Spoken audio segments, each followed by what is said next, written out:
well, we'll see what happened. Let's go. Thank you for coming out. My name is Michael Wright, Attorney Michael Wright. I'm going to introduce Attorney Fanon Rucker, Attorney Robert Gresham, Attorney Anthony Pearson. I'm going to introduce Mom, who is Tori Jackson, Grandma, which is Tanya Larkin, and Dad, which is Rodney Hinton Jr. Grandfather, excuse me. We're here because we represent the estate of Ryan. We're not here to talk about the incident that occurred with the police officer. We do offer our condolences to the officer and his family, but we were hired to represent this family to investigate the police-involved shooting of their son, Ryan. This family is very upset about what occurred. Kind of walking you through what happened is on Friday morning, we met with the police chief of Cincinnati, and we viewed the body cam video of what happened with the police-involved shooting with Ryan. We stayed at the chief's office for about an hour and a half, and what we saw was disturbing.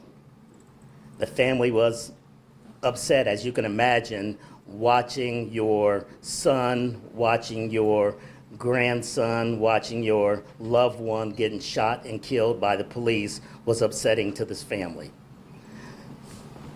We left out of the police chief's office, and a few hours later, I was made aware that Rodney had an incident with a police officer that resulted in the officer's death.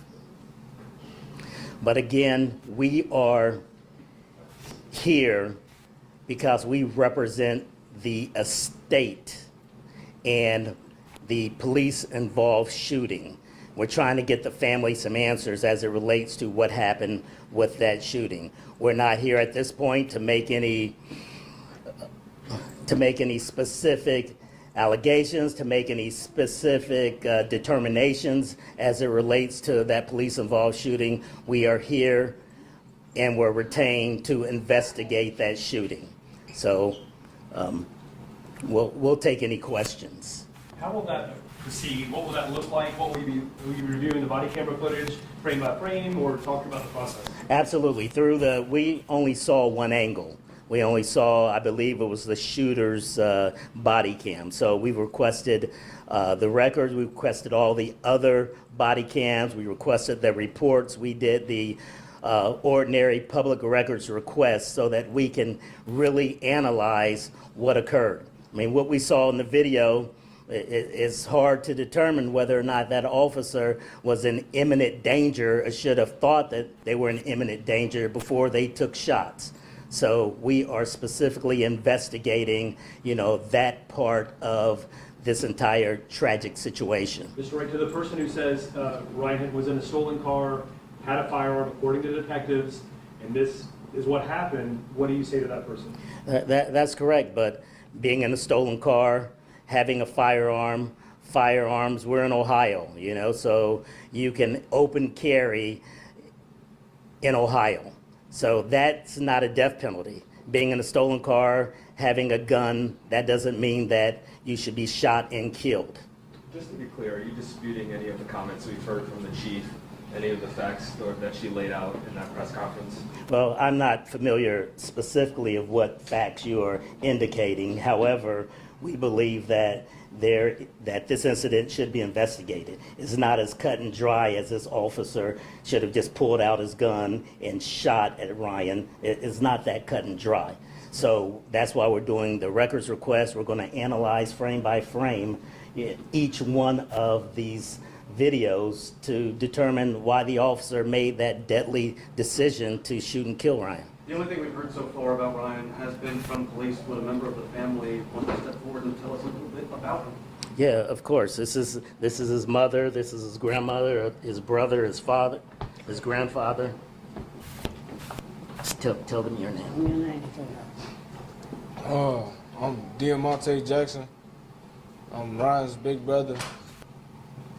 My brother, he was always like real jokester, playing with everybody. But he was making sure everybody was good. Everybody was on their toes too. Like, he was real loving. Like, you felt his love through anything he ever did for you by just hanging with you, playing the game, playing football. We used to play football outside all the time. Like, it was just us, man. Like, How did you get the news? so crazy. Don't say that. It's cool. It's cool. Let me say something. Okay, and this is grandfather. Wait a minute. Wait, hold on. I'm Rodney Hinton Sr. I want to give a condolence out to the officers that got killed, my whole family. I'm asking for forgiveness, and I've been praying hard for the officer that killed my grandson. I've been praying hard for him and his family because I know he's hurting off this. As I seen in the video about my grandson, I seen two scared people. I seen the officer scared, and I seen my grandson scared. So it's an unfortunate incident that happened. So that's all I seen. It was like, I didn't see the police there try to kill. No. What I seen was two persons made a mistake. My grandson made a mistake being there, and the officer, he was trying to get back to his family too. So that's what I seen. So it's not about revenge or anything. I have nothing against nobody. You know, my Lord and Savior is Jesus Christ, and I represent Him. So, with that said, please, everybody, just try to forgive everybody who done anything to anybody. Mr. Hinton, for you, this is a fact-finding mission more than anything to make sure you understand. Yeah, it's a exactly peace what happened. thing for me, for everything, for everybody to heal off this. I want everybody to heal off this. You know, it's just like a mistake. I really feel bad for the officer who was shooting because I can see the scaredness in him too. People can't see it because I'm going spiritual with this now. So I was able to see that God had allowed me to see this part of the accident. You know, just like my son made an accident too. So he made an accident. Just, you know what I'm saying, just trying to just move on now. That's all I'm trying to do on. And I'm praying for the officer and their family. You know? How hard has this been for your entire family from Thursday into Friday with all of this playing? It's a lot. It's been hard on my side of the family. I know it's been hard on Tori, because me and Tori, you know, me and her is so tight. We usually being born on the same day. So God, it's crucial how me and her have to end up to explain this now. We born on the same day but different years, you know what I'm saying? So all this was building up to this point, but I was trying to I have to bring the peace to this. There's no violence in this, no revenge. You're aware there's social media chatter that people in the community might feel a different way? We haven't been on it at all. I'm being no social media. I don't do no Facebook, nothing. I just rely on the power of God. That's it. It seems like there's some tensions, though, based on some of those posts. Do you have like a calming message for those who are concerned over the shooting? Long live Ryan. Long live Ryan. I want to say out to the media and the social Tell media, them your name. my name is Tanya Larkin. I am Ryan's grandmother. Because it's long live Ryan. Ryan was a sweet, gentle giant that played with everybody all the time. You see all the younger ones? That was a PlayStation buddy. He made it a point to make sure that he played with each and every last one of them whenever he was around them. He included them in the game process. He taught each one of them how to play the game. We are very close family. This is killing us. I can't even express how I feel right now about, I'm angry because it shouldn't have never happened. I want to find out exactly what steps was taken and the protocol. And if everything comes out that it's not what it should have been, we need to do something about change and training and diversity and understanding us as a black culture. We as black people, we don't deserve to be killed just because we're running away from the police. We're scared just as much as they are, whether we did something right or wrong. This is everyday life for us, being scared of the police. Take that in consideration while everybody is making comments on the parent should have did this and the parent should have did that. Okay, come on. Because I ain't worried about it. Would you care to share some thoughts or else? I gotta say What's your name? My name is Marlon. I'm Ryan's cousin. My condolences to everybody involved in this. I just want to say, Ryan, I'm so sorry. God, please watch over the rest of my family. I want to address all the negativity and saying he was being a stolen car, this and that. Listen, he was supposed to be at home that night and shit. Let me get this out. He had no business being on a stolen car, man. He had a bed to come home to. He slept in the car. He couldn't get in the house. All right. He called me like 6, 9 times, like 12, like between 12 and 1. He called me trying to get in. Text me. And I was asleep. Ryan, I'm so sorry. This was never supposed to happen to you. Ever. I'm so sorry, Ryan. I'm so sorry, Ryan. Just know he wasn't supposed to be there. He wasn't supposed to be there. No, he wasn't. He was scared. He tripped and fell. He must have been so scared. I'm so sorry, Ryan. Just that, like, everybody just talking shit about him. Just know he wasn't supposed to be there, y'all. Mr. Wright, may I ask you real quick, next steps, if you do the investigation and it unfolds, is there a possibility of litigation or just help people understand what could be down the road? Well, again, we're investigating. When we get all the information that we've requested, then we'll make a determination as to next steps. We have to analyze all of the information we receive, all the body cams, all the different angles, and then we'll make a determination as to what next steps are. Whether that's filing lawsuit, whether that's litigation, I don't know at this point, but it's an ongoing investigation, and we will, once we get all the information, we'll then make a determination. I just want to ask, pain that your family is feeling is clear right now, but in that statement, you made a point to notice and acknowledge the pain that the family of the fallen deputy is feeling as well. What was in your heart when you did that? Why did you find the need to acknowledge your pain as well? Well, reason why, because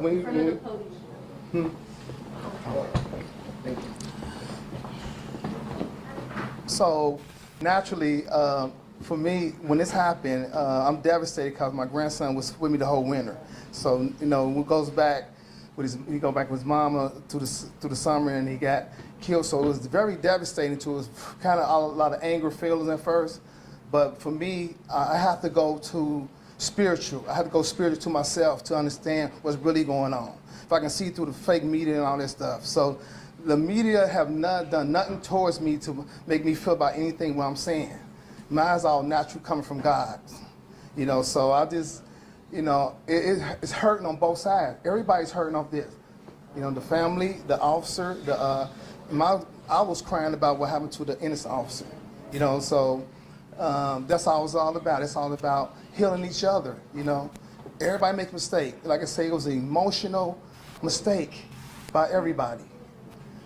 That's it. Do you know who your son was talking to during his arraignment on Saturday morning when he said he'll be I have no more questions. I want to answer more questions. Yeah. Who this student belonged to that Ryan Hinton was holding? No, I do not. And we're not going to discuss anything related to the criminal case. We're not here to represent Rodney in the criminal matter, so that's something you have to talk to his criminal lawyer about. Just to clarify, it was his cousin who spoke and said Ryan might have been locked out that Wednesday night before that Thursday. Just to clarify, is that what he was saying? That's what he said.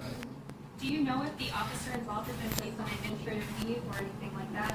It's my understanding that during officer-involved shootings, the officer is placed on administrative leave. I don't know, I believe it's 7 days, but I'm not 100% sure. Mr. Wright, I know you've been around for a minute, and just the circumstances here are just incredibly unique and truly just hard to process, having gone from Thursday into the incident, tragic incident on Friday.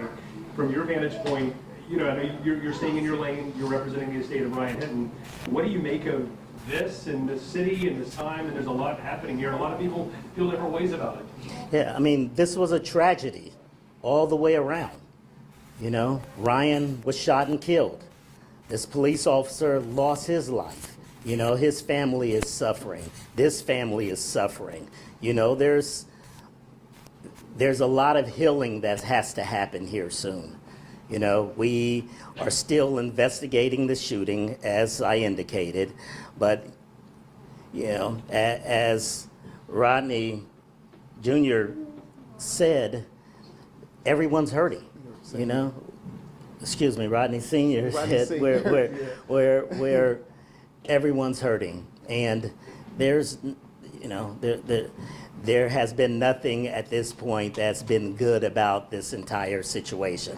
They lost their grandson, their son, their brother, and the officer, his family lost a father, a grandfather, and the just the police department in general lost a colleague. So, we don't stand here saying that, this was nothing but a very tragic situation all the way around. Mr. Wright, with everything going on Thursday and Friday, I know the chief was out there talking about possible tensions arising. How do you... So last night he used him. Honestly, nothing better than when a guy... the temperature down in a situation like this? Well, just by what we're doing now, where we want everyone to just forgive one another. We want everyone to kind of just wait and let this process, play itself out. Let's see what the investigation for the shooting of Ryan turns out. Let's wait and see what the investigation as it relates to Rodney, and just pray for the family of the officer, pray for this family. So I would hope that the tensions in this city would relax, that everyone would just wait and not rush to judgment on either side, and hopefully, we can get through this, this very tragic situation. Mr. Wright, too, one other question. When we all leave here today, what is one thing you or the family want us to take away from Ryan and himself? And That he was loved. You heard the message, that he was loved.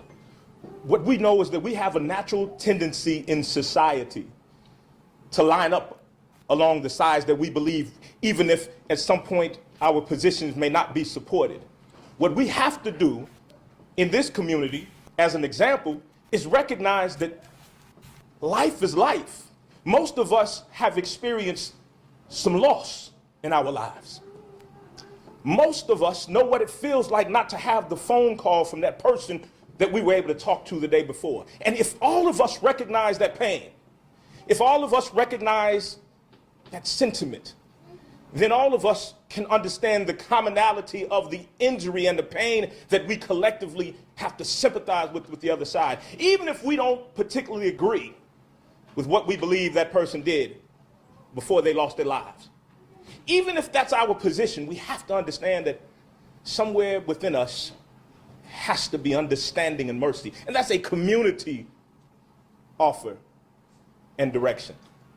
What we're talking about, what we're doing as the Cochran firm, is about process.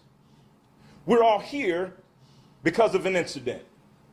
And certainly some people say, well, he was doing bad stuff. Even assuming the truth of that, there's procedures and there are policies that require those who hold life and death in their hands to move in particular ways. Our objection is the question of whether or not those policies and procedures were followed, which led to the unfortunate and tragic death of an 18-year-old. We can argue all day about all of the society problems that lead people to places where they shouldn't be. But that's not our question, nor are we trying to answer that by this process.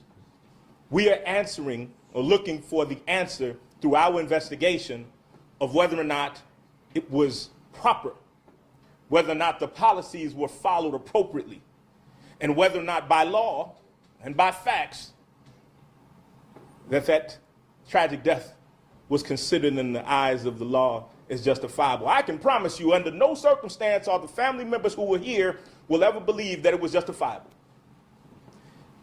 Trust me on that. But I can offer to you that we collectively need to, as Senior said,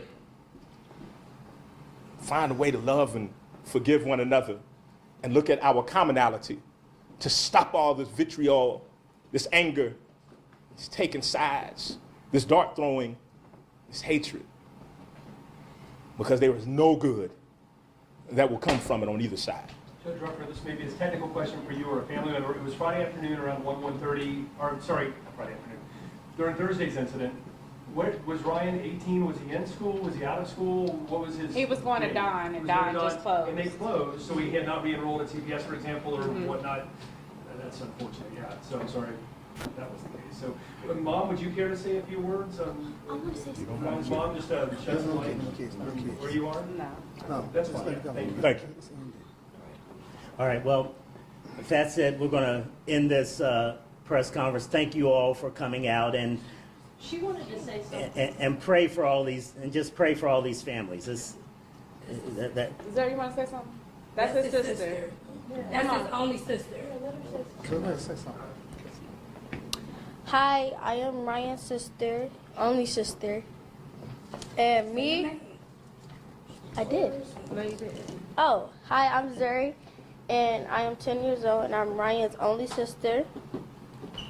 And me and Ryan is 8 years apart.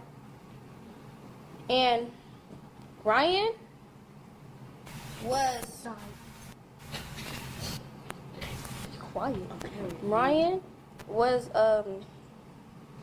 the funniest person I ever met.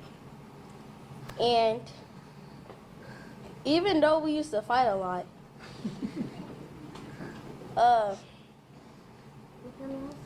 be quiet, Shakur. Okay, come on. So I'm done. Okay.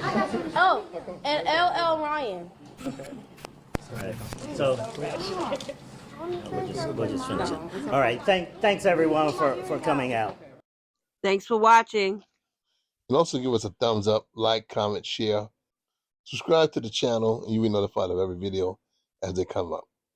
And get that algorithm going and help us build this channel this year. And make sure that you don't wind up in a what had happened situation. Boom, boom, boom.